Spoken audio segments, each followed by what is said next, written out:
Do I have Sit down. Do I have the same rights? You want me to hold you in contempt? Sit down. In that blue chair. Do I have to sit down? Alright guys, this one is intense. The judge in this video is super strict and doesn't mess around at all. He completely shuts down the sovereign citizen, and you can actually feel the awkwardness as she struggles to answer. Honestly, it's kind of funny to watch justice served like this. Big thanks to old Squishy Gardner for finding this clip. What do you guys think? Are sovereign citizens just funny to you? Or do they make you angry? For me, it's a mix. Anyway, let's jump into this heated moment. Ma'am. I'm sorry. I'm just trying to get my stuff situated so it's ready here.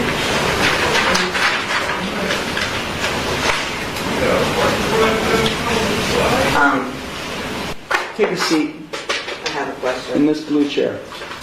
Do I have Sit down. Do I have the same rights? You want me to hold you in contempt? Sit down. In that blue chair.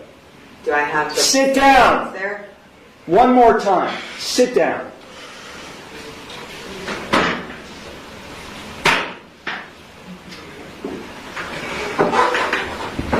Now you'll answer my questions. Got it? Did you understand all of the rights and plea options that I explained to you? No, I do not understand. Okay. Then I will enter no plea to the charges filed against you. Well, let me just explain to you. You are charged, and I do have a signature on the citation which shows you've been served. You are charged with one count of no operator's license, a minor misdemeanor subject to a maximum fine of $150 plus court costs. You also are charged with one count of expired plates, also a minor misdemeanor subject to a maximum fine of $150 in court costs. I will enter no plea to these charges against you. You already have a pending. You already have a pending. I object. What do you object, ma'am? Because I did not enter that plea. Okay, so you tell me how you would like to plead: guilty, not guilty, or no contest. First, I have to correct the standing, which is I am not the ens legis non degear. I am the authorized agent to the decedent estate. I am coming in here as the settler, and I want to settle this case. I have sent in a paper that is my declaration and affidavit of what I want to do, which is to settle the case. I am willing to surrender the person to the court for mutual consideration. I do not want to continue doing this. I don't have anything to do with this. That paper that I signed, which is the summons, is signed v coatis, which is void contract, and I reserved all of my rights on there. So, is the court willing to give me mutual consideration today or not? I will enter no plea on your behalf to these charges. I've given you 3 plea options to plead. No, I do not recognize anyone in this court. Okay, well, I don't recognize you or the bailiff or anybody else in this court. I do not understand. I will set this case for a bench trial, and we'll get this set. I have the right to a trial by jury. Okay, no you don't, not in this case. Yes. Now these are not jailable offenses, ma'am. You don't have a right to a trial by jury in this case. You already have a jury trial scheduled in another case, but then because you're facing jail time in that case. But in this case, you're not facing jail time, only a fine and court costs. Anything that is above $25 in a court of law has the right to a jury by trial, which is involuntary. Involuntary can't be violated, basically, is what it means. So I have the right to a jury by trial. So, here the sovereign citizen says she has the right to a jury trial. But let me explain it in simple terms. The Sixth Amendment gives you a jury trial in criminal cases, but only if jail time is possible. Since this case is civil, no driver's license, no valid plates, there's no jail time, just fines. That means legally, she doesn't get a jury trial. Honestly, she should have just hired a lawyer. She's only risking money, not prison. What do you think? Was the judge fair here, or too harsh? Drop your thoughts in the comments. Let's keep watching. Years. No, you don't. Yeah. We're going to set it for trial, and you're going to go to the clerk's window, and they're going to give you a trial date. Okay? So, Then I'm just going to surrender the person to the court because I'm not coming back. I don't know what that means. You do know what that means. I don't know what that means.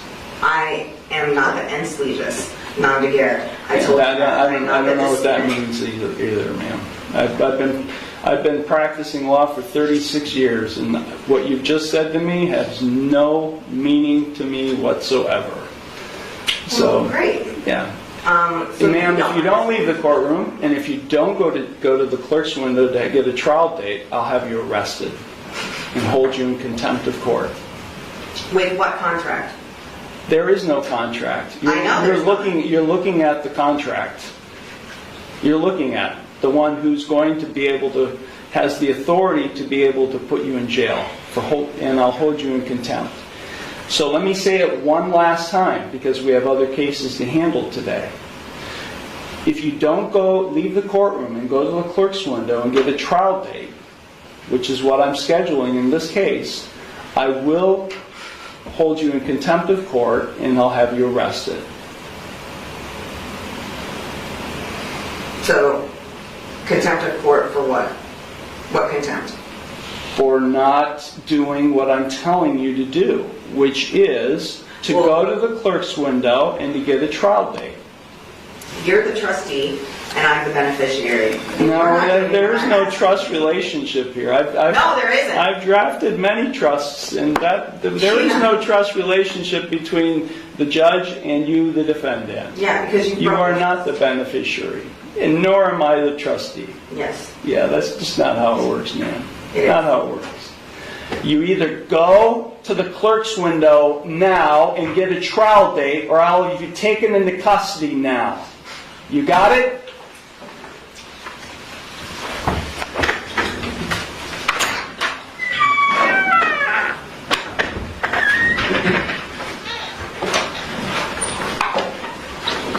Is this your phone? Once again, shout out to old Squishy Gardner for this clip. It was entertaining. I really liked how the judge handled this sovereign citizen. We need more judges like him who don't let people waste the court's time. The girl barely got to say anything, and that's honestly how it should be, because sovereign citizens just come in with nonsense arguments. The judge threatening her with contempt was the perfect move. It shows he wasn't buying any of it. These people always think if they say certain magic words, they can escape the law. But that never works, ever. The law is clear, everyone has to follow the same rules. What I liked most was how the judge kept control. Sovereign citizens usually ramble on and try to take over the courtroom, but he didn't let that happen. He called her bluff and kept things on track. So what do you think? Are sovereign citizens actually crazy, or are they just pretending to dodge responsibility? Maybe it's a mix of both. Either way, it's always wild to see how judges deal with them. If you enjoyed this video, make sure to like and subscribe. Let me know in the comments, did this judge handle it the right way, or would you have done it differently? Thanks for watching.